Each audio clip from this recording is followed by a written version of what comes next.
Craig Breslow, Chief Baseball Officer of the Boston Red Sox, is with us. And Craig, we spent a lot of this time at spring training talking about locking up players for the future. The big news this week is that you have done that with Garrett Crochet. Talk a little about how this deal came together, how it extended into the season, and how that didn't become an exit ramp, how you were able to get this done even though he had already made a start. Yeah, so obviously when we acquired Garrett, we did so with this idea that the team, the rotation could benefit from someone who could pitch at the top, who could anchor the rotation, and obviously he's a guy that had a great year last year as a starting pitcher, but I think more than some of the obvious stuff was just how much swing and miss he was able to generate, the consistency of the stuff throughout the season. And, at 25 years old, we feel like his prime is still in front of him. And so he was someone that we were very interested in securing and making a long-term commitment to. And these conversations have gone on for months now. And, there were times where we felt like we were really close and other times where we felt like we were miles apart. But I think we owe a huge thank you to Garrett, to Rachel, to our ownership group, making the commitment, and to Garrett, Rachel, for having the trust in the Red Sox in the direction that we're heading, and in making this a place that they want to be. And I know I've talked about how anytime the Red Sox have been in a position to this ownership group, John, Tom, Mike, Sam have supported aggressive moves to ensure that the window of contention was as wide open as it could possibly be, and could extend as long as possible. I think this is another piece of evidence toward that. You say that there were times when you felt like you were miles apart. Was that as recent as into the season, right? Because Garrett had made clear that he wanted to. He was very interested in pursuing the possibility of a long-term deal, but he wanted to be able to focus on the season once the season arrived. So, yeah, was there, even in Texas, did it feel like this was not a thing that was going to happen? And if so, what changed?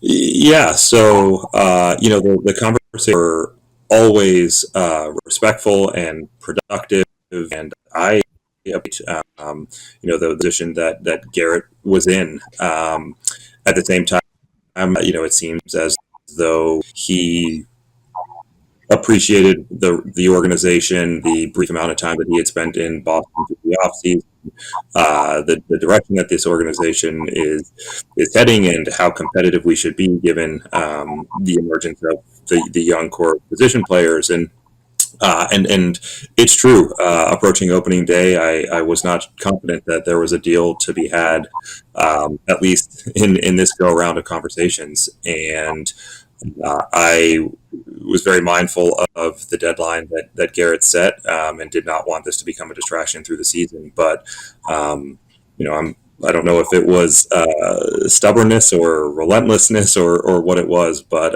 we continued to push, and ultimately we were able to get something across the finish line that seems like it can be a win for both sides.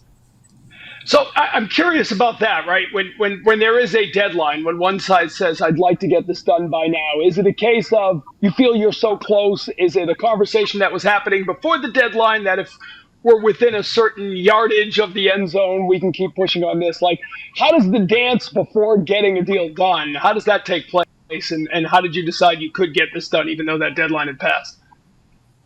Yeah, I'm not sure there's a playbook for these things. I think you have to try and react to each individual situation. In this case, I think each side had made a move toward trying to find a deal, but we were not lining up. And opening day and Garrett's opening day start came and went, and I think both sides were prepared to table the conversations, save for one more kind of return to the negotiating seat. And I think the one thing that a deadline does is it starts to draw out a more realistic look at positions, and kind of gives each side maybe a little bit more of a chance to kind of peek behind the curtain and say, where can we get this done?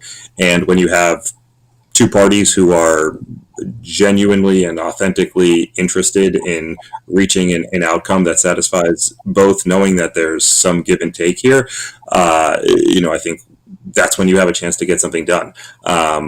And I think you have to be respectful of deadlines. You have to be you have to acknowledge what these types of conversations can mean for a player who's trying to compete in a really, really competitive sport. But at the same time, we felt like this was an opportunity to continue to push the conversation and see if we couldn't get it finished.